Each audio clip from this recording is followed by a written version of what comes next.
In these uncertain economic times, it's easy to be worried about protecting your wealth, your hard-earned savings, and your family's financial future.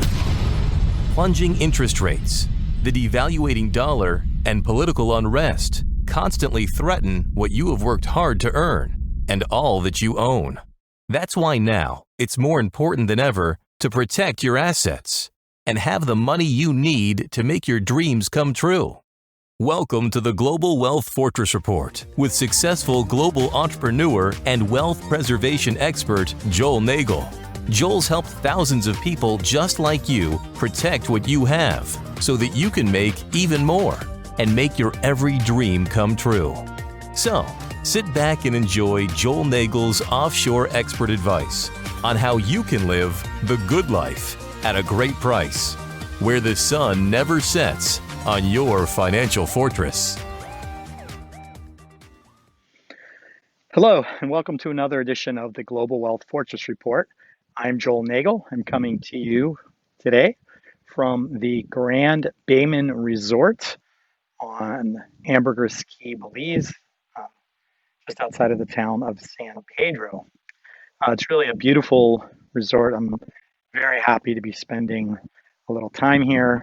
As I mentioned yesterday, I have to go through a quarantine. It's not the end of the world. You can see I'm hanging out at this beautiful resort. However, I just learned today that the Prime Minister has eliminated the quarantine. I haven't read the changes in the rule yet. I'm not sure who all it applies to. So for the time being, I'm still here at the Grand Bayman Resort, and literally it has everything you want, from wonderful food and nice people and tennis and swimming and everything. So, I'm not wanting for anything, but it'll be kind of nice if I learn that I really am. The quarantine has ended a bit early. I mentioned that I flew over here from Austria, went from Austria through Germany to the States, got a coronavirus test, and then came down here. It really was a relatively uneventful trip. I actually wish I had broadcast one of these episodes on the plane, because again, it was pretty empty. But unfortunately, my computer battery was dead when I boarded the plane. So, anyways, here we are. I mentioned in the program yesterday I was going to be talking about all things Belize this week, and to keep that promise, I want to start by talking about Belize's very popular, what's called the QRP, or Qualified Retired Person Program. QRP is really just an easy visa option for people who want to spend time here. It's not, the requirements are pretty simple and straightforward. You have to be at least 45 years old. You have to be able to show that you have at least $2,000 a month of income, whether it's pension income, Social Security, investment income, whatever it is. You can't say, oh, I want to come to Belize and open a bar and I'll make $2,000 a month doing that. You have to be able to show that you're bringing the money in with you. It's not really designed to give people the ability to come here and work, although nothing prohibits you from working remotely, online. I have a lot of clients that are moving down here and working remotely back in Chicago or Los Angeles or Houston or wherever. You have great internet. The cost of living here is quite low, particularly for a Caribbean island. If you go into the mainland, it's even lower. I think it compares well with the rest of Central America. Ambergris Key is a little bit more expensive because it is an island, but it compares very well with the other Caribbean islands. So if you compare this place to, say, Cayman or BVI or even the U.S. Virgin Islands, places like that, you'll be amazed. You'll find it to be very inexpensive. If you're thinking in terms of, backpacking around Honduras and, staying for $7 a night in a little, lodge somewhere, you're not really going to find that on the island, but you will find that on the mainland.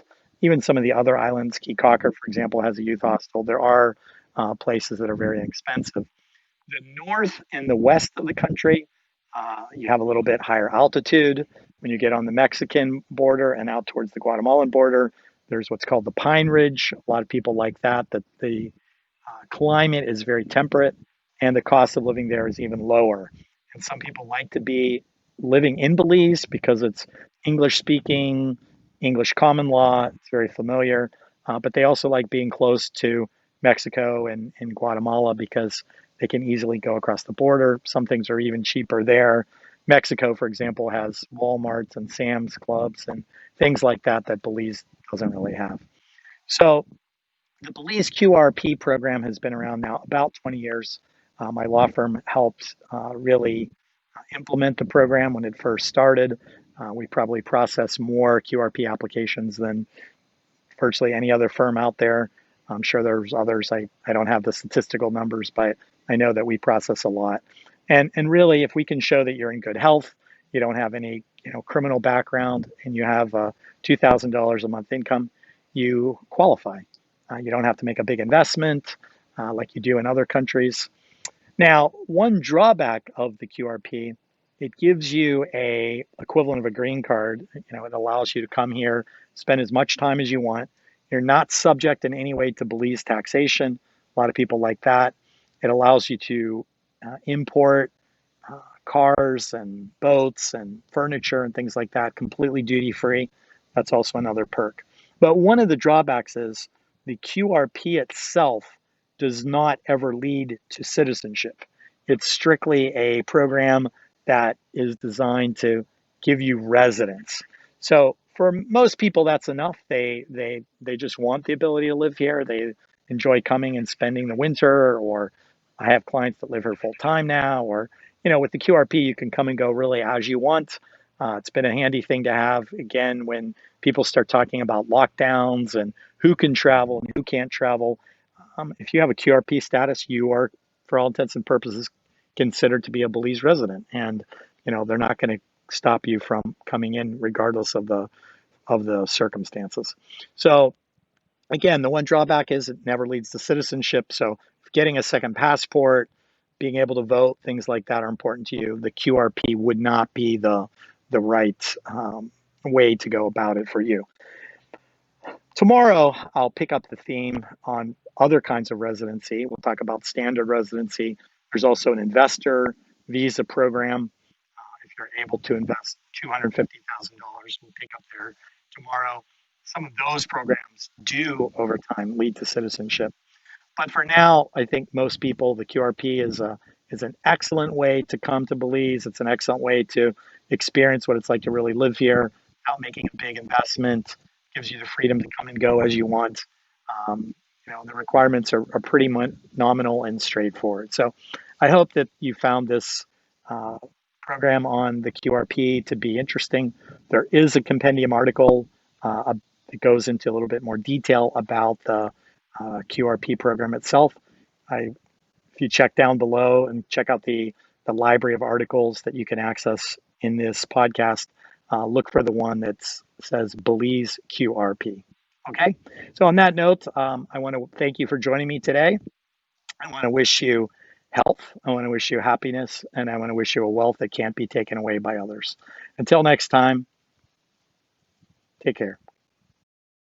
Thanks for joining Joel Nagel and the Global Wealth Fortress Report, a whole new approach to asset protection and estate planning, so that now you can live the good life at a great price, where the sun never sets on your financial fortress.